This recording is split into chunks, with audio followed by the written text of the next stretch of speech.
On August 15, 2005, in Helsinki, Finland, representatives of the Indonesian government and the Free Aceh Movement, Gerakan Aceh Merdeka, GAM, signed a Memorandum of Understanding, MOU, aiming to end the conflict in Aceh, Indonesia's westernmost province and the site of an armed insurgency that has operated at varying levels of intensity since 1976.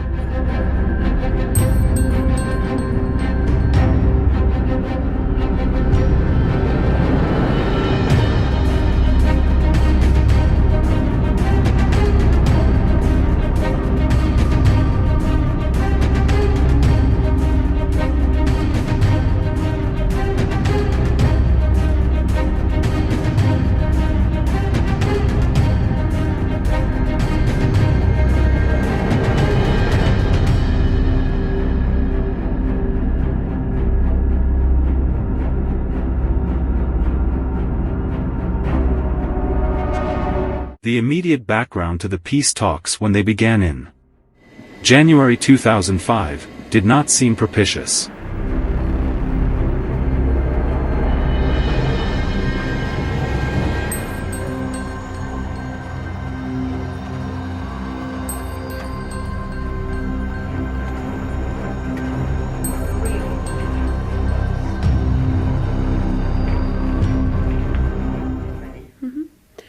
Well, as you know, President Ahtisaari met separately the two parties yesterday, and from today onwards for the next few days the parties will continue meeting separately, meeting with President Ahtisaari, and if the dynamics allow, they will also meet together. So this will be seen in the next days. There is no specific timetable or schedule for the talks. But the idea is that, depending on the dynamics, President Ahtisaari will be then convening different meetings with the two parties. Well, my impression is that the two delegations have not come to Helsinki for nothing. They are here for a purpose, and I think that they are pretty serious with their intentions. So I think that there are prospects, but as said, it remains to be seen. It seems that every day and every hour matter.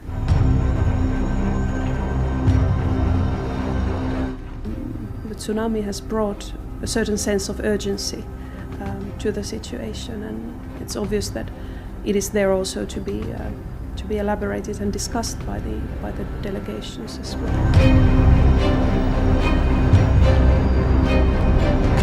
There had already been two failed peace accords in recent years. In 2000, a humanitarian pause had generated only a temporary halt to the violence. I supported the referendum, of course, as the situation is getting worse. And Sira and Ken refuse to respect the process and mechanism.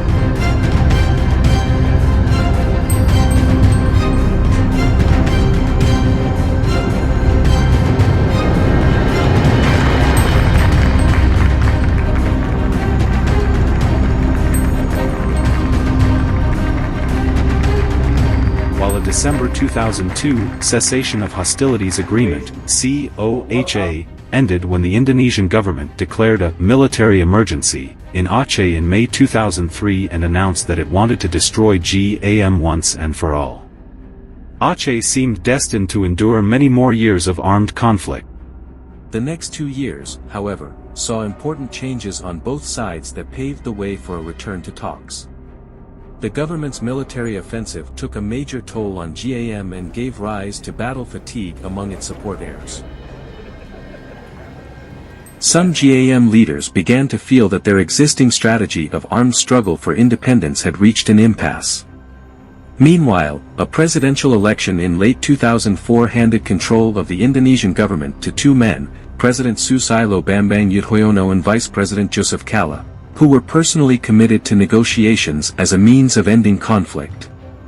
Early steps toward reopening talks occurred in late 2004 and were accelerated by the impact of the devastating Indian Ocean tsunami of December 26, which caused great loss of life in Aceh and opened the province to a substantial international humanitarian presence. After 5 rounds of tough bargaining between January and July, the two sides eventually agreed on the Helsinki MOU. Ada 2 poin. The proposal that we submitted to the GAM is that we have a commitment of 10 political parties in Indonesia to be available to endorse and to nominate any GAMS candidate who wants to run for mayoral position in this coming election. Ini dengan sikap yang selalu optimis. Salah satu bentuk tawaran yang konkret itu adalah adanya kesepakatan 10 partai politik untuk bersedia menominasikan atau mengendorse calon dari pihak GAM yang mau ikut dalam pemilihan kepala daerah di provinsi Aceh kelak. Bisa jadi kelak ke depan, bisa jadi kelak ke depan. Jadi sekali lagi kami tekankan bahwa ini bukan belas kasihan, tapi dilatari oleh semangat kebersamaan untuk mengajak dan memberi peluang kepada GAM melakukan partisipasi politik untuk pertama kali selama 3 dekade. GAM akan memberikan jawaban besok pagi jam 9. This agreement has a much greater chance of success than the previous peace accords. It is a fundamentally different kind of agreement. The humanitarian pause and COHA both called for ceasefires and demilitarization, leading to open-ended dialogue on the political status of Aceh. All right, thank you. How are you?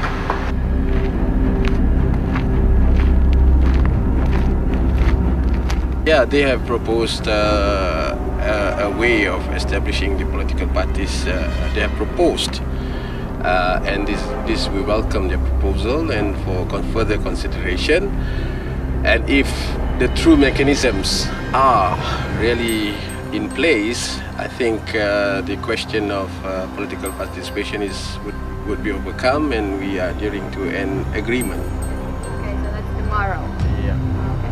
Now, how shall we get you to do something? Both sides remained far apart on the core issue of whether Aceh should become independent or remain part of Indonesia. In such circumstances, it proved impossible for the two sides to develop confidence in one another. In particular, military and government officials believed GAM was using the peace to strengthen its separatist struggle. The new mediator in 2005, the Crisis Management Initiative, CMI.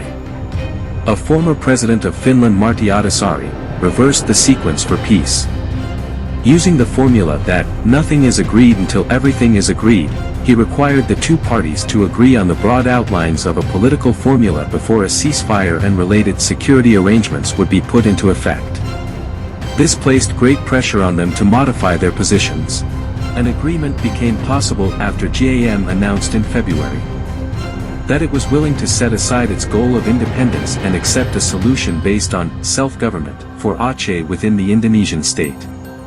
This historic decision allowed further progress, prompting the government negotiators to give key concessions, notably, allowing local political parties in Aceh, and enabling an accord to be struck.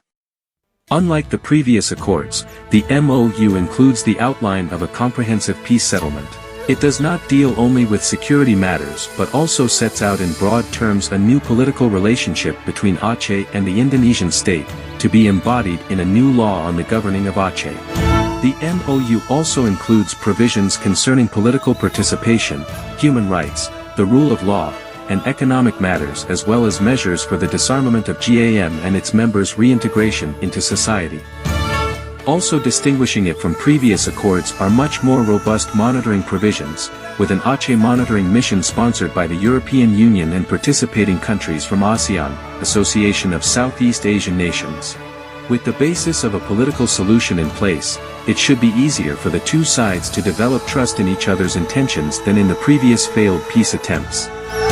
This does not mean that the peace is secure. On the contrary, there are several major threats to it. First, the political agreement embodied in the MOU may in fact be much narrower than a cursory reading would suggest. Many of the key provisions are ambiguous and vaguely worded and will be interpreted very differently by the two sides. GM members view provisions on Aceh's government as being wide in scope and as giving Aceh almost unfettered powers to determine its own affairs. On the other side, some in the government view the MOU as providing at best for only minimal extensions of arrangements already provided in a 2001 special autonomy law. Second, there are potential spoilers on both sides who could set out to undermine or even sabotage the agreement. For example, politicians in Indonesia's national parliament have fiercely criticized the MOU, yet they will be required to pass the new law on the governing of Aceh. Major backsliding during this process could undermine GAM's commitment to the deal. Elements in the Indonesian military, TNI, and their allies remain highly suspicious of GAM and retain considerable capacity to undermine the agreement in the field through violent means. For their part, GAM leaders have not yet stated that their acceptance of Aceh's incorporation into Indonesia is unconditional and enduring, and their failure to do so might exacerbate suspicion among their erstwhile foes. Third, even if the crucial first 6 to 12 months of the peace accord are navigated successfully, there are still dangers that could render it ineffective over the long term. Future national legislation might gradually erode key features of the accord, while corruption and poor government capacity might prevent the local community from benefiting from the anticipated peace dividend. Such failings could reawaken deeply held beliefs in Aceh that Jakarta cannot be trusted and set the scene for an eventual re-emergence of the conflict. None of these problems appears insurmountable. For instance, although the potential for spoiling is great, there are few potential, total spoilers, who are determined to destroy the peace agreement come what may. Rather, the main actors' attitudes to the peace deal are above all contingent upon how they interpret their opponents' intentions and strategies. Although the dangers of breakdown of the Helsinki Agreement are real, the problems are potentially manageable, provided that the key players cultivate the goodwill they developed during the negotiations and so long as astute strategies are designed and appropriate incentives offered to potential spoilers. There are reasons for optimism. No matter what the immediate future has in store, the Helsinki MOU provides the sort of solid framework for peace that has long eluded Aceh.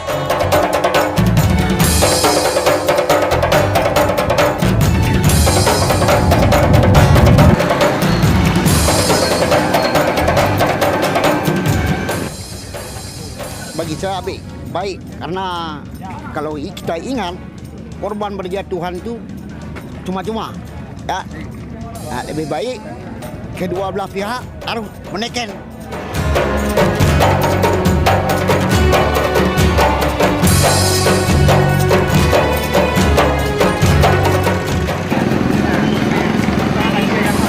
Antara RI dan GAM ini damai. Jangan asal di ISK aja yang terdapat kedamaian. Tapi di Aceh perlu juga kedamaian. Jangan sekali, dua kali kedamaian, tapi kenyataannya nggak pernah ada yang damai. Jadi sebaiknya kali ini betul-betul damai.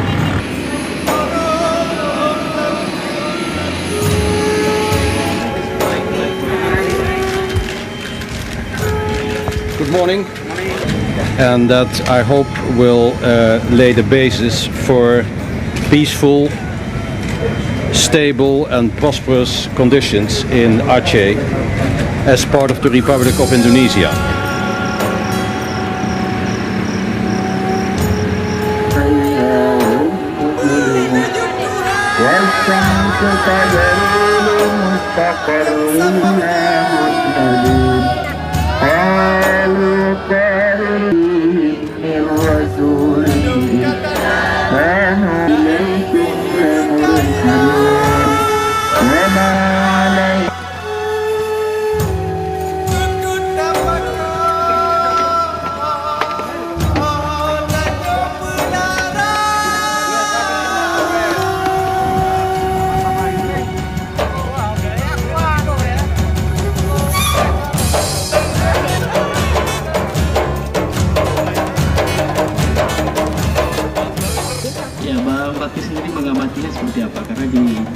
beliau nanti, dan sesaat lagi kita akan segera, dan kita harapkan perundingan hari ini memang akan memberikan perdamaian yang hari ini akan menjadi momen yang sangat penting bagi proses perdamaian Aceh dan juga bagi masa depan Aceh.